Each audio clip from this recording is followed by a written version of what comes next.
My dear student, today we shall discuss another myeloproliferative disorder known as polycythemia vera.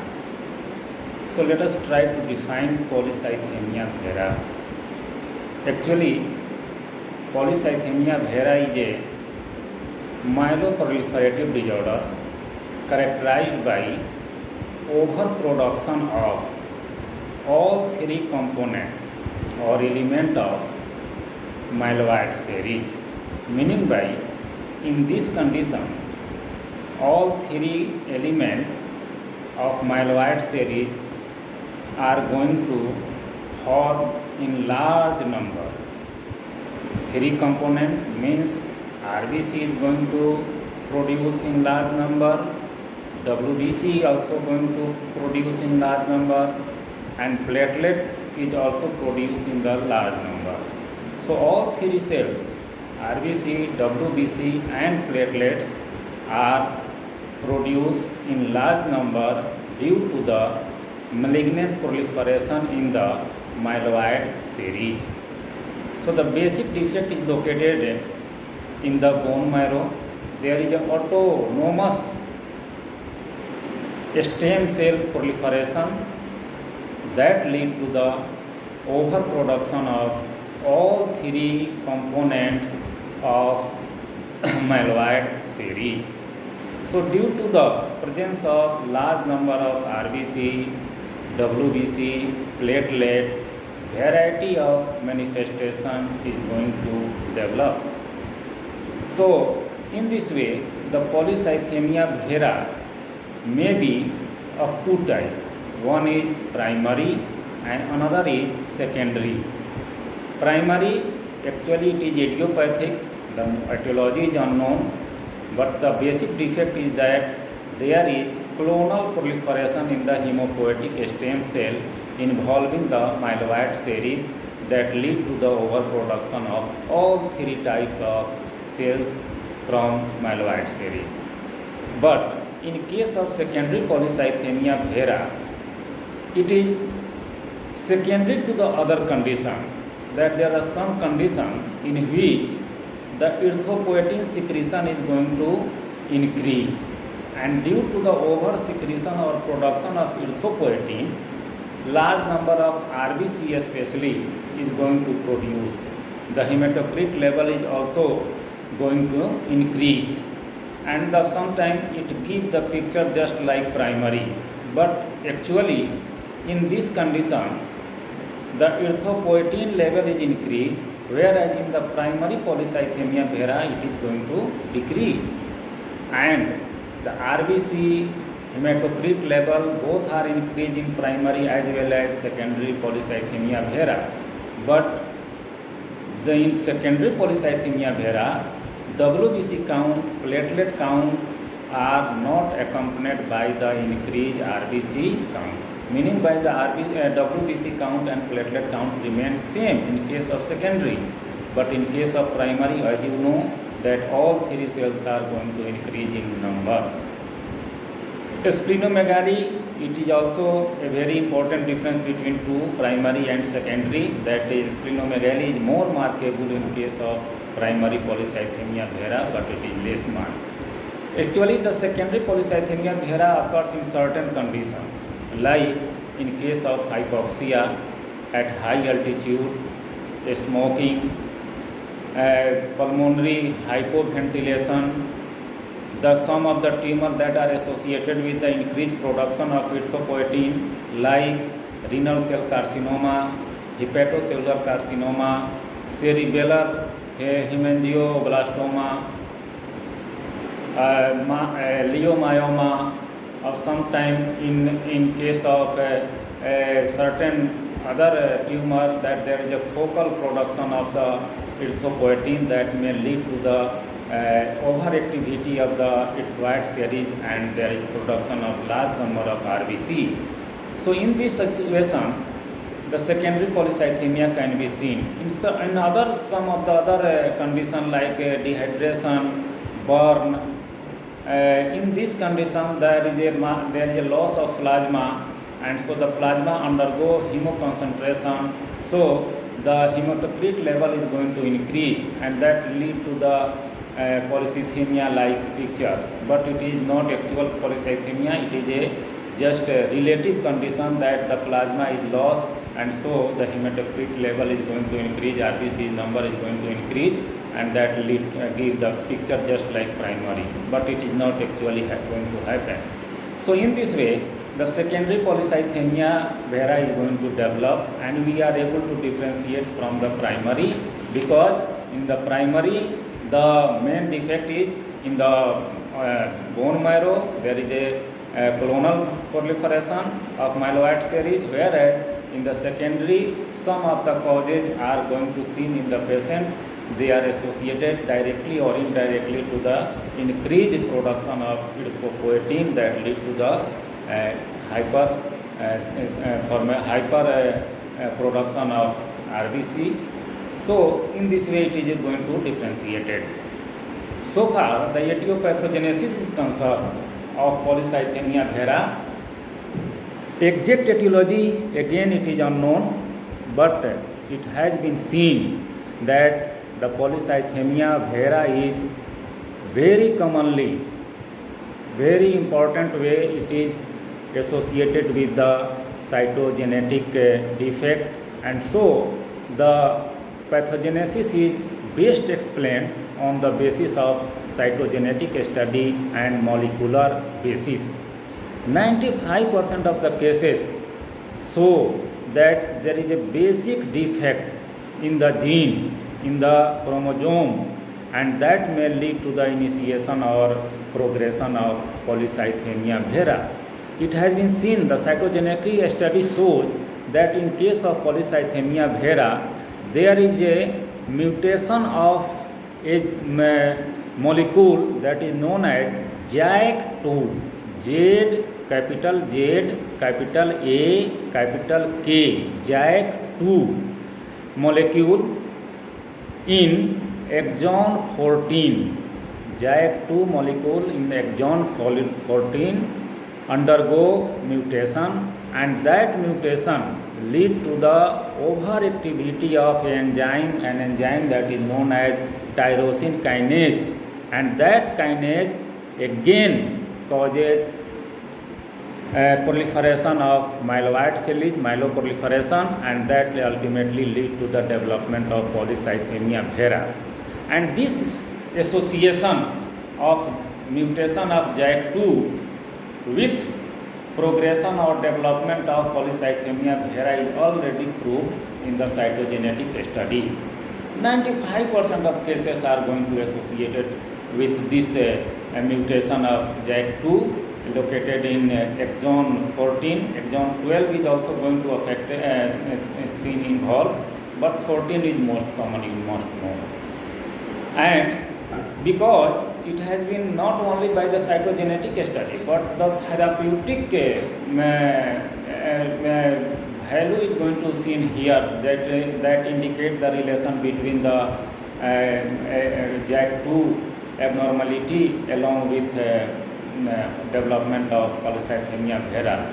The drug which inhibit the expression of the molecule JAK2 that lead to the beneficial effect in the patient of polycythemia vera, like alpha 2 interferon and ruxolitinib drug, they causes inhibition of the JAK2, and that lead to the inhibit the expression of molecule JAK2 in the sensitized or specific patient of polycythemia vera. So that is a benefit that gives the clue, evidence that the drug which inhibit the JAK2 expression lead to the beneficial effect in the treatment of polycythemia vera. It indicates that there is a relation between these two. Also, the occurrence of the presence of the JAK2 gene mutation along with the progression or development of polycythemia vera. Another evidence that some of the chromosomal abnormality in the especially in the 22 chromosome or trisomy 8 or 9, they are also indirectly associated with the occurrence of polycythemia vera. So this is the actual etiopathogenesis which is already proved by the cytogenetic study. The clinical feature of polycythemia vera usually associated with the four main mechanisms. Because of the presence of large number of the cells, WBC, platelet and RBC in the blood, they create a lot of problem. They first causes hyperviscosity of the blood. Secondly, it causes hypervolemia of the blood. The volume is going to increase. It also causes hypermetabolism. It also causes reduced oxygen supply to the tissue, especially brain is going to commonly affected and early affected. So due to the hypermetabolism, hyperviscosity, hypervolemia, hypoxia, there is different type of manifestation is going to develop in the patient. Actually, the patient of polycythemia vera is of middle age group, that is 40 to 60 year of the age group, generally belongs. Male are more commonly affected than female.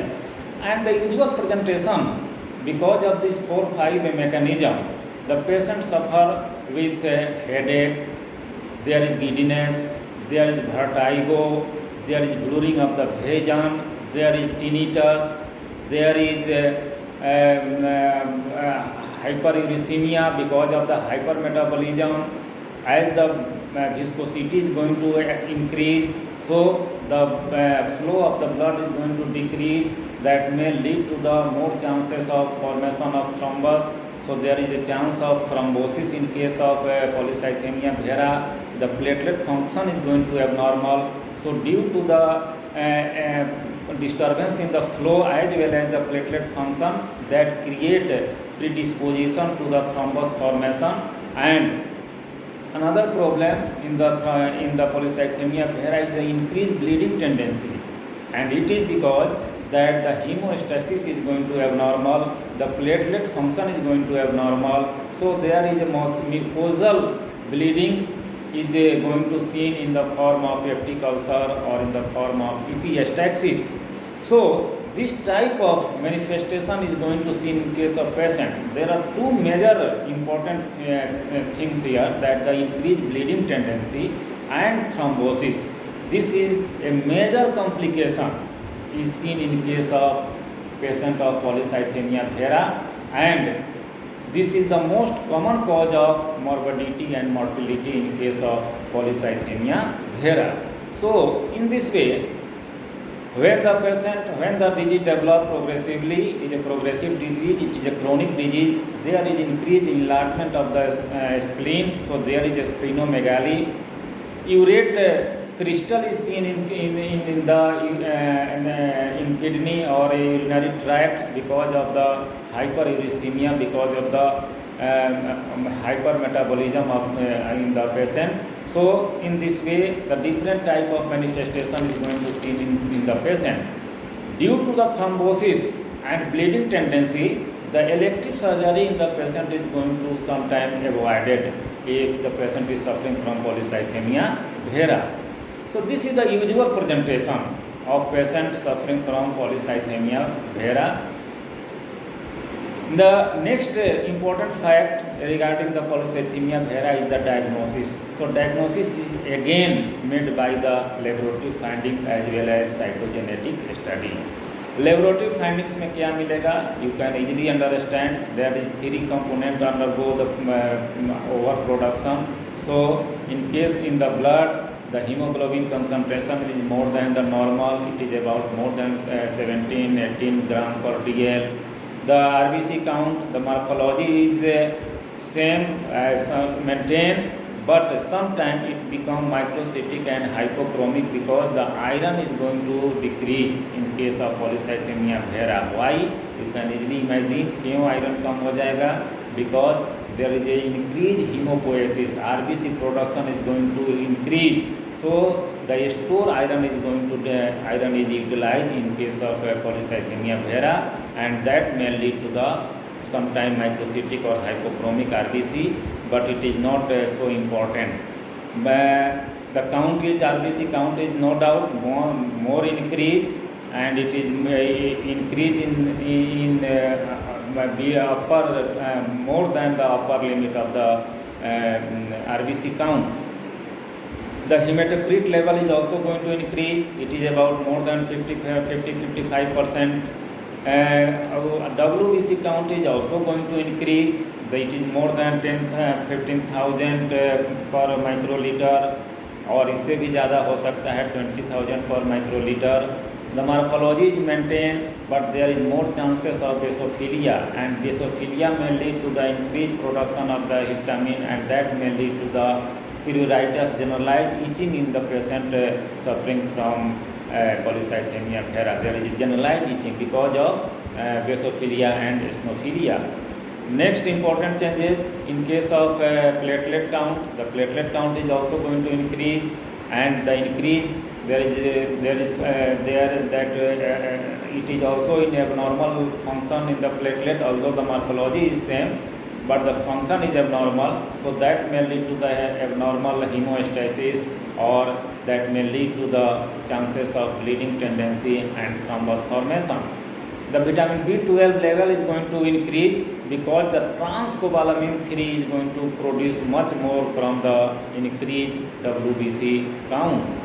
The erythropoietin level, it is a very important thing here, that the erythropoietin level is going to decrease in both blood and urine, and that may be a very important finding for the differentiating primary polycythemia vera from the secondary polycythemia vera. The NAP score, neutrophil alkaline phosphatase score, is also going to increase, and there may be chance of cytogenetic study, and cytogenetic study shows that there is presence of abnormal chromosome like chromosome number 20 or trisomy 8 and 9 that can be present, and most commonly in 95% of the cases there is presence of JAK2 mutation in the exon 14, that is the most commonly, and 12 is also involved, but the 14 is most commonly affected. But you must know this fact here, that although JAK2 mutation is present in the polycythemia vera, but it may be also seen in the other myeloproliferative disorder like essential thrombocytosis and like myelofibrosis.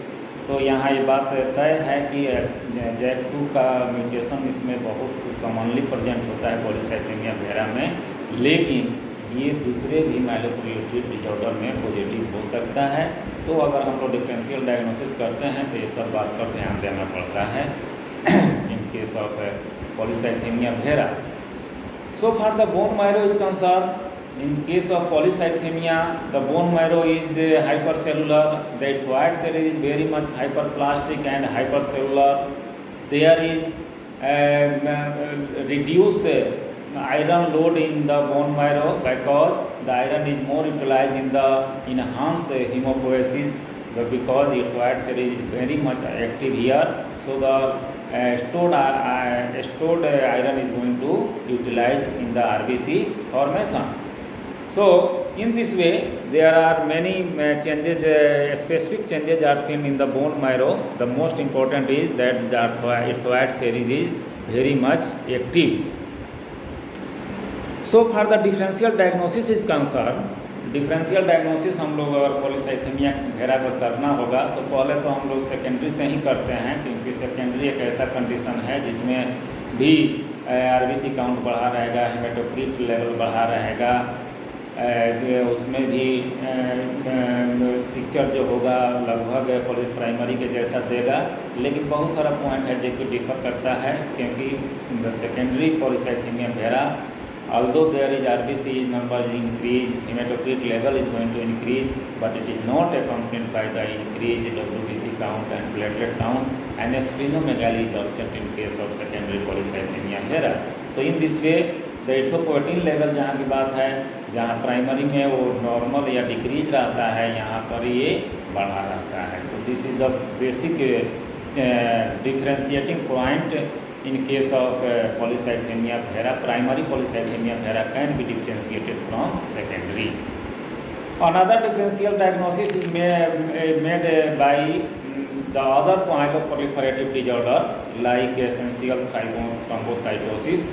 Essential thrombocytosis में क्या होगा कि platelet count is more markedly increased. Platelet count is more markedly increased than polycythemia vera. Polycythemia vera में भी platelet count बढ़ा रहेगा, लेकिन essential thrombocytosis में बहुत ज़्यादा बढ़ा रहेगा. और बाकी सब the hematocrit level, RBC count, WBC count, they are within normal limit, or even it may be decreased. The WBC count slightly increased, but it's all these are remain in the normal limit. So in this way we can differentiate polycythemia vera from essential thrombocytosis. Another myeloproliferative disorder like CML, we have discussed in very detail in the previous class. And how can you differentiate, because it is also a myeloproliferative disorder. तो मैं CML में हम लोगों ने देखा था कि chromosomal study किया था, तो वहाँ फिलाडेल्फिया क्रोमोजोम पॉजिटिव था. साथ साथ ल्यूकोसाइटोसिस की जहाँ तक बात है, यहाँ भी WBC काउंट बढ़ा रहता है, लेकिन in case of CML the leucocytosis count is more markedly increase, it is more than large. लेकिन पॉलीसाइथेमिया वेरा में इतना नहीं बढ़ता है जितना कि CML में. ये 1000 में ही रहता है, लाख में नहीं होता है. Another differential diagnosis is made from myelofibrosis. This is another myeloproliferative disorder. In case of myeloproliferative, it is characterized by the presence of abnormal RBC. Abnormal RBC, nucleated RBC is very much dominantly seen in the peripheral blood. But the WBC count, platelet count, they are going to normal, or even it may be decrease, or even it may be increase, but increase is no more than polycythemia vera. And another differentiating point that the hematocrit level is always decrease in myelofibrosis, and it is always increase in case of polycythemia vera. So by these laboratory findings, we are able to differentiate all 4 type of myeloproliferative disorder. कौन-कौन? Polycythemia vera, CML, essential thrombocytosis and myelofibrosis. All 4 myeloproliferative disorder are going to be differentiated by these parameters. What parameters? पहला haematocrit level देखेंगे, दूसरा RBC count देखेंगे, तीसरा WBC count देखेंगे, चौथा platelet count देखेंगे, और पांचवा क्रोमोजोमल स्टडी करेंगे. तो in this way we are able to differentiate all 4 types of myeloproliferative disorder. And so far the treatment is concerned by knowing the fact that it is a myeloproliferative disorder. There is a clonal malignant transformation, malignant proliferation is going to seen in case of hematopoietic stem cell. So the treatment are mostly supportive, and some of the curative treatment is also given if it is associated with the cytogenetic abnormality like JAK2 mutation. So the first treatment of choice is phlebotomy. Phlebotomy means there is a removal of the blood at the interval of weekly. We remove 1 unit of blood weekly, so that the hematocrit level should be decreased up to the 45% or 40%. This is the first treatment of choice in case of polycythemia vera. But as the disease progresses, we can add or we can give myelosuppressive drug like hydroxyurea. But the most important nowadays, as you know that 95% of the polycythemia vera is associated with JAK2 abnormality mutation, and that inhibitory drugs are quite effective, and the 2 drugs like progylated alpha-2 interferon and roxatinib. These are the 2 drugs that are commonly used for the inhibition of the JAK2 expression in the susceptible patient or in the diagnosed patient, so that give a very important, very beneficial effect in the progression of the disease and development of complication. Alkalizing a drug, that the anti-cancer drug, should be avoided because it may lead to the conversion into the acute leukemia. So it should never be given in case of patients suffering from polycythemia vera. The alkalizing agent should be contraindicated. Some of the symptomatic treatment, we said aid anticoagulant drug like low dose aspirin, because there are more chance of thrombus formation in case of polycythemia vera. So we can give a low dose aspirin as an anticoagulant. We can aid allopurinol because there may be chance of hyperuricemia, so allopurinol is given. We give antihistaminic drug for the treatment of pruritus or generalized itching in case of patients suffering from polycythemia vera.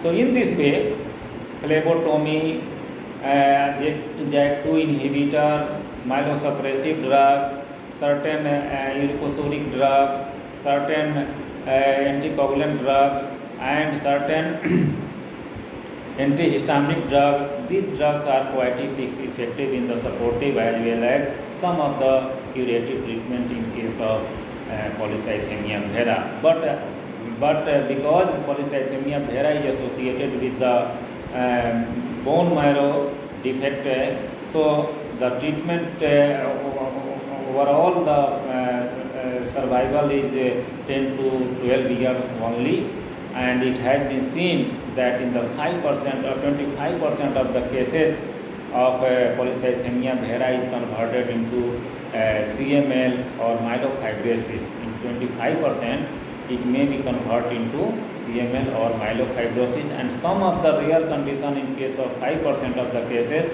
it may convert into AML, non-Hodgkin's lymphoma, and multiple myeloma. So these are the some drawback, and these are the some conversion of polycythemia vera into the another type of hemopoietic neoplasm, and that may lead to the decrease in the life expectancy of the patient. And the most important complication, as you know, that thrombosis and bleeding is the main complication. So it is the major cause of morbidity and mortality in the patient suffering from polycythemia vera. So in spite of this treatment, the overall prognosis is not so good. Only the survival rate is about 10 to 12 years, and because the patient may go into the coma or even in the death because of this complication like thrombosis, like bleeding, or like conversion into the another malignant disorder. So these are all about polycythemia vera. In the next class, we shall discuss the another myeloproliferative disorder. Till we in the I think on Monday we shall discuss another myeloproliferative disorder.